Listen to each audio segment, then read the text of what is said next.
it makes me really look at a lot of the things, for example, that Reagan did, like giving the vaccine. I didn't want to mention this because I do want this to be on all the major platforms. I don't really want to get banned immediately if we can avoid it. And I would have said, though, if I wasn't worried about that, that Reagan did things like give complete immunity to the vaccine companies, which I find really interesting because he was talked into that, of course.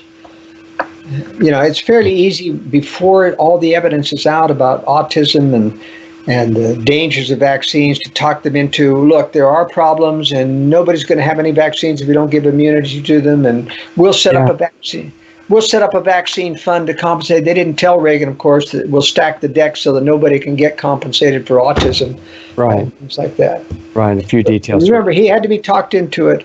I don't know how knowledgeable he was about the dangers of vaccines. So if he wasn't, it would have been a fairly easy sell to. Most aren't. Yeah. That. Yeah. Yeah. He said a lot of good things in his speeches, though. Yes, he did. I mean, especially before he got shot. And I think he was sincere. He wrote them. I mean, it's not like he was faking it, saying one thing out of one side of the mouth. I mean, he did make compromises as governor, so he wasn't, you know, as tough as he should have been. But I think his heart was in the right place. He comes across as completely sincere. That's why they wanted to kill him, I think. Yes, I mean, it applies in the current situation as well. That's right. It's almost like a repeat of the same or similar type of thing. Yeah. Not complete awareness, but good motives being unacceptable. That's right. Yeah. The other thing I wanted to just ask for a minute, and we could share this part with the private group if that's all right with you, is we've already kind of primed the attention that they're putting on this by saying there's certain kind of communities which would be a great advantage to have where you end up living prior to the more difficult period after that, hopefully within the next 5 years sometime. And we'll eventually get into, on the main show, more about communities because you've had so much experience in consulting for these people, at least all over the country and maybe other countries too, right? Have you gone outside of the U.S.? I have. And you still feel like the U.S. is really the only somewhat safe place to end up living prior to the interesting events coming up? Yes, mostly because we have such a base of potential resistance here. We have millions, whereas I've lived all through Latin America. You might be happy to find 1,000 people who agree with you. Right. Versus millions here, potential supporters who will band together. I think the ability to band together prior to that point, just based upon retirees decided to all pool their funds and their resources in one location, is a myth. It's never worked so far. I know of no community that in fact has worked, and the only ones that have worked on paper, such as the big underground community out in the Midwest, I'll tell you, it's run by a corporation, and there's nobody is going to be there to open the doors. Wow. And run the show when nuclear war comes, because they're going to be in trouble with their own families trying to save them from the social unrest in the cities. Right, exactly. You just cannot depend on a corporation to handle and safeguard your preparations. So if you're just looking at, rather than a set community, and you're looking at creating neighbors basically within a certain radius or a certain... That's right. You have an informal network, then you can't be targeted. You can't be pinpointed as a survivalist community and targeted. Right. And believe me, everyone that I know of that has started a survivalist community has been targeted and run out of the community. Wow. Well, as part of Agenda 21 and 2030, they actually would like to get everybody out of the rural areas all over the country if they could. Yeah, right? But that's not going to happen. There's a lot of, pie in the sky, left liberal, illiberal, as my brother calls them, schemes like this that are never going to happen. War is going to descend upon us before that happens. And there's going to be an end to the technological advancement of society, because eventually we simply won't be able to manage technology improvements because of social unrest. I mean, how do you invent when you can't get engineers to come to work anymore? Yeah, and you can see that unrest being created step by step right now. I mean, that's already in progress. Well, they're not trying to stop. They want as much technology as they can to harness it for the deep state purposes. And that's why Google is controlled by the deep state. Facebook's controlled by the deep state. They're part of NSA spying, and you need to be off those platforms, frankly. I've got a nominal presence on Facebook, but I never communicate on Facebook. Right, right. So if people are starting from scratch and they're looking for how to start the basic idea of a community like this, I guess they have to start with thinking about where they might want to go, right? Exactly.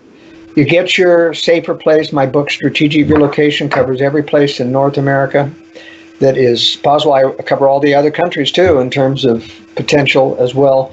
But you need to find your location that fits your needs. You see, I get so many times calls from people, where's the safest place? Right. The safest place is in a desert with 0 people.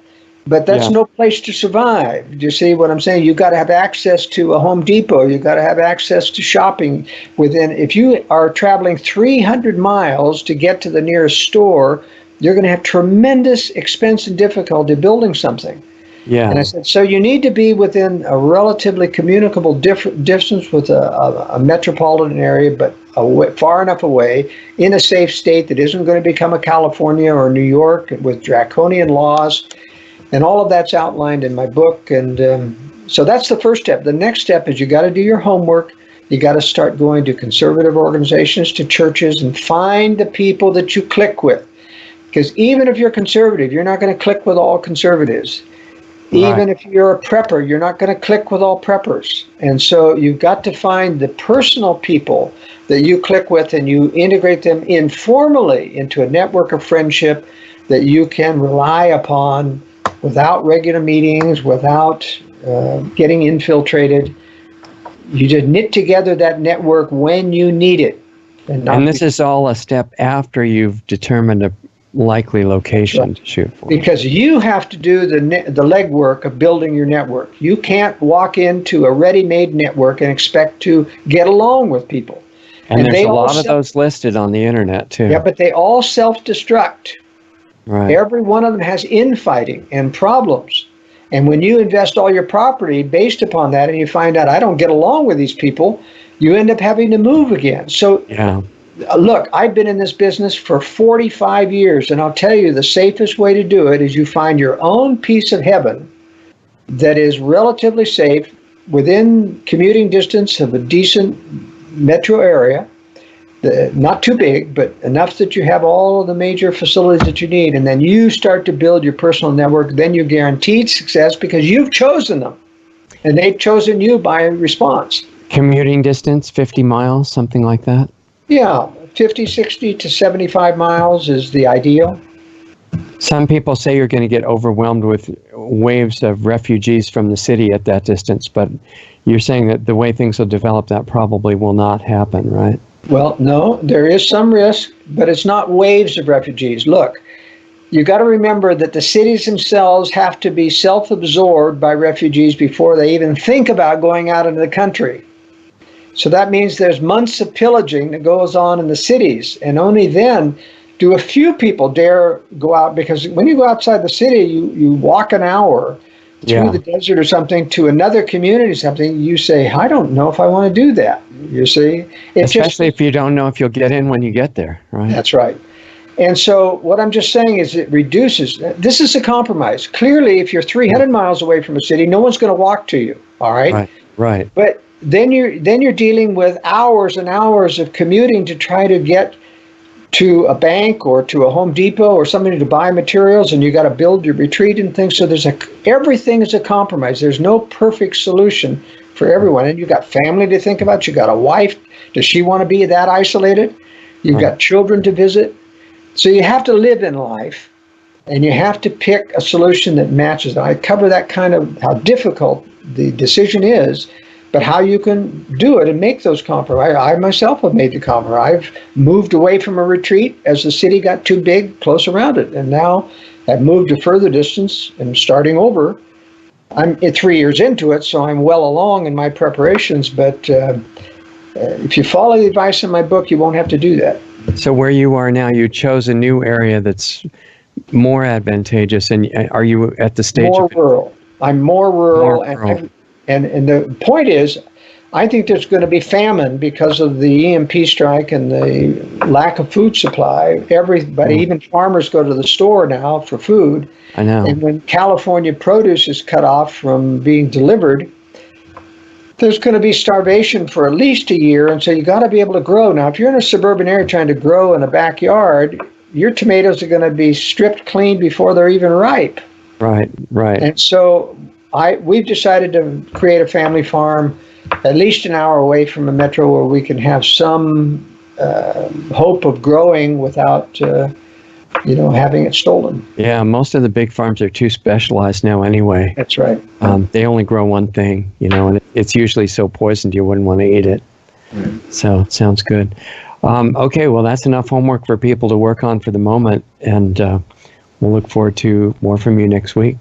Good to be with you, Richard. Yeah, have a good rest of the weekend. Thank you. Okay, talk to you soon.